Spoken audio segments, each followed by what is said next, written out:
Hi friends, అందరికీ శుభోదయం. ఎస్ఎస్టీవీకి స్వాగతం, సుస్వాగతం. ఎస్ఎస్టీవీ అనగా శంకర్ వర్సెస్ శ్రీనివాస్ ఇచ్చట అన్ని విశ్లేషించబడినాం. ప్రస్తుతం ఐపీఎల్ సీజన్ నడుస్తుంది కాబట్టి మనం ప్రస్తుతానికి ఐపీఎల్ మ్యాచ్ల గురించి మాట్లాడుకున్నాం. అలాగే ఈరోజు మ్యాచ్ గురించి మనం ప్రొడిక్షన్ చేసుకోబోతున్నాం. ముందర అసలు ఎవరు గెలుస్తారు, ఎవరు ఏ టీము అని. కానీ ఈ మధ్య మనకు వచ్చిన టీములన్నీ ఏమన్నా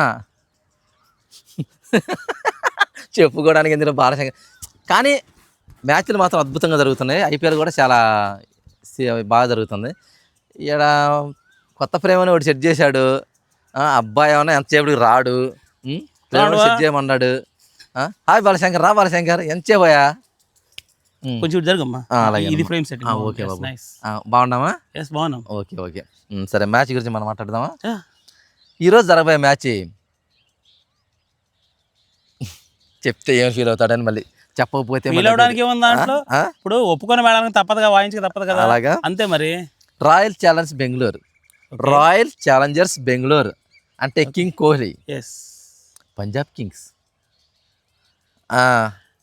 వీళ్ళిద్దరూ బెంగళూరులో జరగబోతుంది.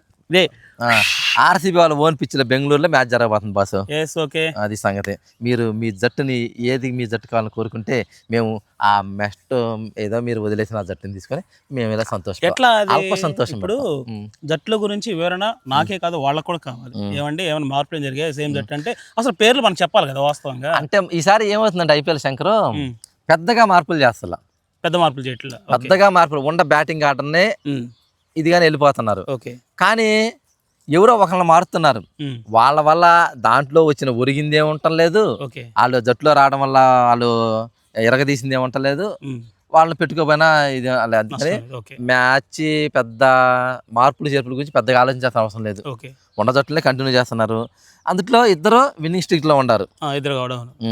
ఎందుకంటే ఆర్సీబీ టాప్ 3లో ఉంది, పంజాబ్ టాప్ 4లో ఉంది, పక్క పక్కనే ఉన్నారు. ఇవాళ మ్యాచ్ ఎవరు గెలిస్తే వాళ్ళు పైకి వెళ్తారు, ఓడిపోయిన వాళ్ళు కిందకి వస్తారు. ఇప్పుడు టాప్ లో ఉంది ఎవరు? ఆర్సీబీ. అంటే పంజాబ్ దాని కింద ఉంది. అదే 3లో ఆర్సీబీ ఉంది, 4వ పొజిషన్ లో పంజాబ్ ఉంది. ఎందుకంటే వీళ్ళు 6 మ్యాచ్లు ఆడి 4 గెలిచారు. ఆర్సీబీ వాళ్ళు 8 పాయింట్లు, పంజాబ్ వాళ్ళు కూడా 6 మ్యాచ్లు ఆడి 4 గెలిచారు, 8 పాయింట్లు. కాకపోతే రన్ రేట్ తేడా ఇద్దరు సేమ్ పాయింట్లతో ఉన్నారు. అది బాలశంకర్. మరి మీరు ఏదో ఒక జట్టుని ఇప్పుడు మీ మాట గెలవాలైంది, ఈరోజు ఒక జట్టుని మీరు ఎంచుకోండి, తర్వాత ఆ జట్టు గురించి మాట్లాడుకుందాము. ఇప్పుడు జట్లు మనం ఎంచుకోవచ్చు కానీ వాళ్ళు ఒప్పుకోరు. ఎందుకంటే అప్పుడు వాళ్ళు మీ దగ్గర ఫిక్సింగ్ చేసుకున్నారు, అందుకని మీ దగ్గర చేసుకున్న ఎట్లా కాదు, మీరు రోజు ఎట్లా వేస్తున్నారు అలాగే టాస్ అయ్యి ఆ టాస్ ఇంకా మాట్లాడేసి టాస్ అయ్యి టాస్ అయ్యవయ్యా, ఎయ్యవయ్యా, ఎయ్యి చేద్దామండి. ఈరోజు టాస్ వాడి చేతికి వాడినే మాకొద్దు బాబు, మేము రోజు మేమే వేస్తున్నాం. ఏంటి సార్? సరేనండి, ఇదిగోండి ఓ పక్క బొమ్మ ఉంది, ఇంకో పక్క ఇండియా ఉందన్నమాట. ఇదే సీన్కి బాగా అచ్చొచ్చిన కాయిన్. సో ఆ కాయిన్ తోడేస్తున్నాడు శ్రీనివాసు. ఇక పైకి అతను ఇండియా.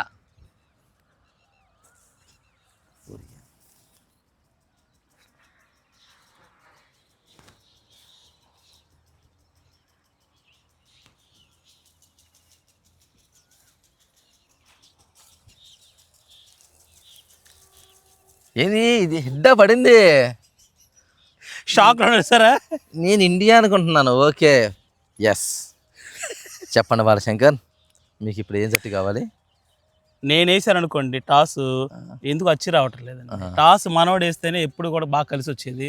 ఈ రోజు ఏంటంటే ఇవి తెలుసుకున్నాడు వాడు. మాటలొద్దమ్మా, మనోడు టాస్ నేనే వేస్తుంటే నేనే గెలుస్తున్నాను, ఈసారి టాస్ మనం వేయకుండా వాడి చేత వేపిస్తే వాడే గెలుస్తాడు, వాడే జట్టు ఎంచుకుంటాడు, కానీ ఓడిపోతాడు. కానీ నీకు ప్రిడిక్షన్ చెబుతున్నా బాలశంకర్, పంజాబ్ వాళ్ళు లాస్ట్ మ్యాచ్ 111 నీకు చదివిద్దాం అనుకున్నా. సుడి ఏం చేస్తా, ఆ కేకేఆర్ 95కి చుట్టారు. ఆర్సీబీ వాళ్ళు 173 ఆర్ఆర్ మీద. ఓకే, 173 ఆర్ఆర్ 173 కొట్టింది. ఆర్సీబీ వాళ్ళు ఒక్క వికెట్ బాగొట్టుకుని 175 చేజ్ చేశారు. అందుకని ఇప్పుడు నీకు ఇది చెబుతున్నాం, నువ్వు ఏ జట్టును ఎంచుకుంటావో నీ ఇష్టం. ఎందుకంటే ఆర్సీబీ వాళ్ళు 173 స్కోర్ని ఒక్క వికెట్ బాగొట్టుకున్నారు. పిల్సాల్ట్ పిచ్చి కుక్కను కొట్టినట్టు కొట్టారు. 6 సిక్స్లు 5 4లు కొట్టి 65 పరుగులు కొట్టాడు 33 బంతుల్లో.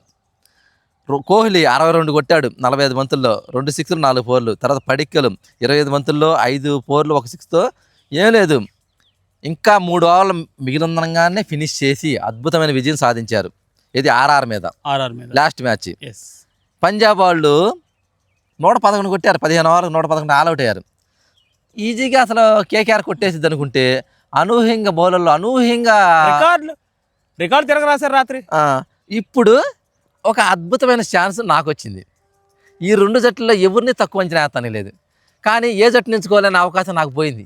ఇది నాకు చాలా హ్యాపీ.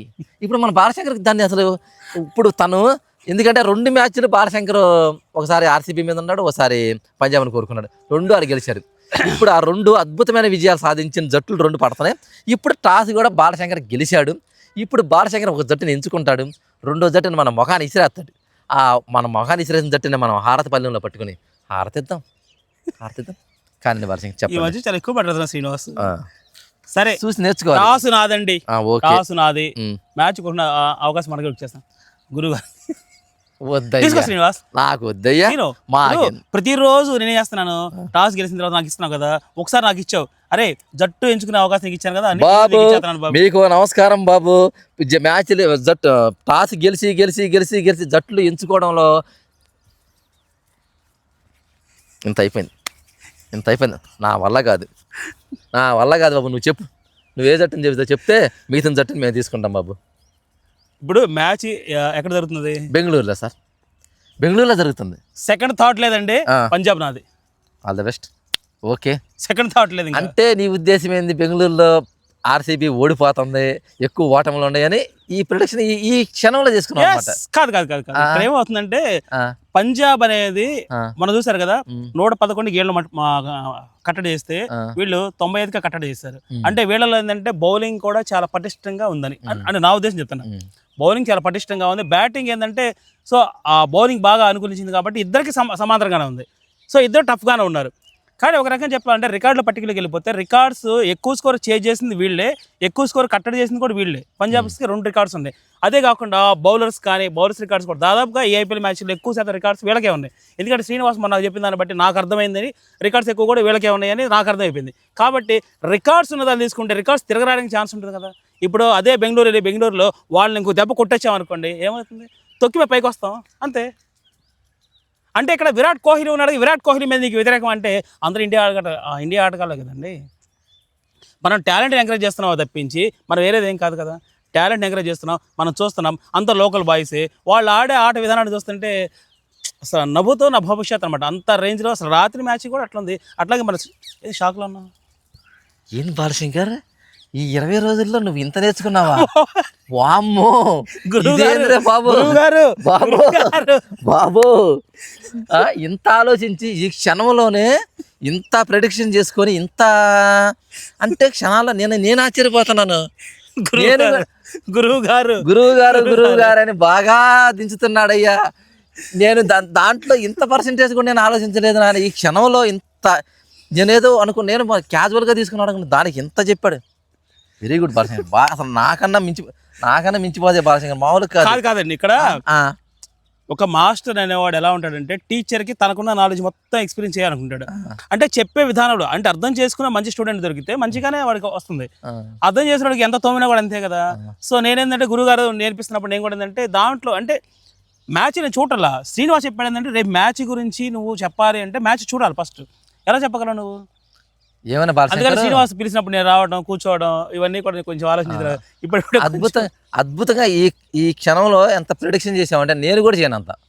వాస్తవంగా నువ్వు చెప్పిన దాంట్లో అక్షర సత్యం, ప్రతి విషయం నిజమే. నువ్వు ఇప్పుడు చెప్పిన ఒక ఉపోద్ఘాతం చెప్పావు కదా, దాంట్లో ప్రతి విషయం. అయితే నేను కూడా జట్టు నించుకునే ముందు అంత ఆలోచించను. అంత ప్రిడిక్షన్ మాత్రం నా వల్ల కాదు. ప్రిడిక్షన్ ఎందుకంటే జనరల్ గా అది ప్రిడిక్షన్ అంటారు. నువ్వు ఆ క్షణంలో జట్టు బలాబలాలు బలహీనత అన్ని క్షణంలో చెప్పేశావు. అది ప్రిడిక్షన్ అంటారు. దాన్ని బలహీనతలో కరెక్ట్గా గెస్ చేసినాడే దాని ప్రిడిక్షన్ అంటారు, తప్పులేదు. కానీ నేను కూడా అంత ఆలోచించాను. నేను కేవలం ఏదో క్యాజువల్గా నిర్ణయించుకున్నాను కానీ అంత ప్రిడిక్షన్ చేయను. వెరీ గుడ్ బాలశంకర్, బాగా ఓకే. గురుగారు దయండి. అలాగే ఎప్పుడు కూడా గురుగారు నన్ను శిష్యులో చూసుకోవాలి. వద్దు నాయన, ఆర్సీబీ గెలిసిద్ది. కానీ ఇక్కడ సీన్ తరఫున కూడా ఒక మాట మాట్లాడుతున్నాను. ఇప్పుడు సొంత పిచ్చి మీద ఓడిపోవడం అనేది ఆనవాయితీ కాదు. అది ఎప్పుడు గెలుస్తూనే ఉండాలి. ఎందుకంటే సొంత పిచ్చి మీద మనం కొట్టలేకపోయామనుకోండి, చూసేవాళ్ళు కూడా అంత బాగోదు. అది ఎందుకంటే అస్తమానం మనవాళ్ళు ఏంటంటే లేచిన ప్రాక్టీస్ చేస్తుంది అక్కడే. విరాట్ కోహ్లీ ఢిల్లీ వాడు అయితే ఉండొచ్చేమో, కానీ లేచిన కానీ ఇక్కడ ఉన్న నిన్ను ఇక్కడ ఆదరిస్తున్నారు. ఈరోజు ధోని అనే వ్యక్తి ఈరోజు ఈ ఐపీఎల్ మ్యాచ్ల్లోనే ఒక బ్రాండ్ అంబాసిడర్. ధోని ఏడ కూర్చుంటే జనవాడ అంటే ఆ రోజు ఆ స్టేడియం, ఇప్పుడు పలానా చోట చెన్నై జట్టు ఆడుతుందంటే ఆ స్టేడియంలో ఉన్న వాళ్ళు ఆల్మోస్ట్ ఇంకా వ్యాపారాలు ఫుల్. ఒక రోజు ఎంత లోడ్ తీసుకొచ్చుకుంటారో ఆ లోడ్కి 10 రెట్లు తెచ్చుకుపెట్టుకుంటున్నారు వాళ్ళు. అంటే తినుబండారాలు కావచ్చు, ఏ వస్తువులైనా సరే డబ్బులు రెట్టింపులు వచ్చేస్తున్నాయి. ఎందుకంటే ఒక బ్రాండ్, ఒక ధోని ఆడికి వస్తున్నాడంటే ఏ రేంజ్లో ఉంటుందో అట్లాగే విరాట్ కోహ్లీ ఒకసారికి వస్తున్నాడంటే ఆ బ్రాండ్ నిలబడాలి. ఈ రోజున అట్లా నిలబడకుండా ఒక ఆటగాడు సీనియర్ వస్తుంటే ఎట్లుందంటే అసలు చెన్నై జట్టు ఎక్కడికి వెళ్ళినా కానీ ఆ జనమేందండి బాబు. మళ్ళీ ఐఎమ్ సారీ ఈరోజు మీ జట్టు కాదు, మేము ధోనికి ఎంకరేజ్ చేస్తున్నామని మళ్ళీ ఫ్లెక్సీలు పట్టుకోవడం ఏంటి? దట్ ఈజ్ చెన్నై అంటే అట్లాంటి బ్రాండెడ్ ఉండాలి. ఇప్పుడు మన జట్టు అక్కడ జరుగుతుంది అనుకోండి, బెంగళూరు జరుగుతుంటే బెంగళూరు వాళ్ళకి అట్లాగే ఉండాలి కదా. ఉండింది బాలకృష్ణ, ఉండాలి. ఈ రోజు అట్లాగే ఉండాలి. ఎందుకంటే ఎక్కడికి వెళ్ళినా కానీ బెంగళూరు వాళ్ళు గెలుపోవటంలో చాలా పాజిటివ్ తీసుకుంటారు, చాలా తీసుకుంటారు. కాబట్టి ఈ రోజు వాళ్ళ సపోర్ట్ ఎక్కువగానే ఉంటుంది. కానీ బెంగళూరు గారు గెలిచేది నేను కోరుకుంటున్నాను, గెలవాలని కోరుకుంటాను. నేను కూడా మా గురుగారు గెలవాలని కోరుకుంటామండి, మా గురుగారు ఎంచుకుని జట్టు గెలవాలని కోరుకుంటాను. కానీ పాప బాలశంకర్ ఇప్పుడే చెప్పాడు సొంత స్టేడియంలో గెలవాలని. మొన్న పంజాబ్ కూడా సొంత స్టేడియం 111 ఆడింది. ఏంద్రా బాబు సొంత స్టేడియం 111. కానీ కేకేఆర్ 95 చుట్టారు చూడు, గ్రేట్నెస్. సొంత స్టేడియంలో గెలుస్తుంటే ఆ వచ్చిన ప్రేక్షకులకు కూడా ఒక రకమైన ఆనందం.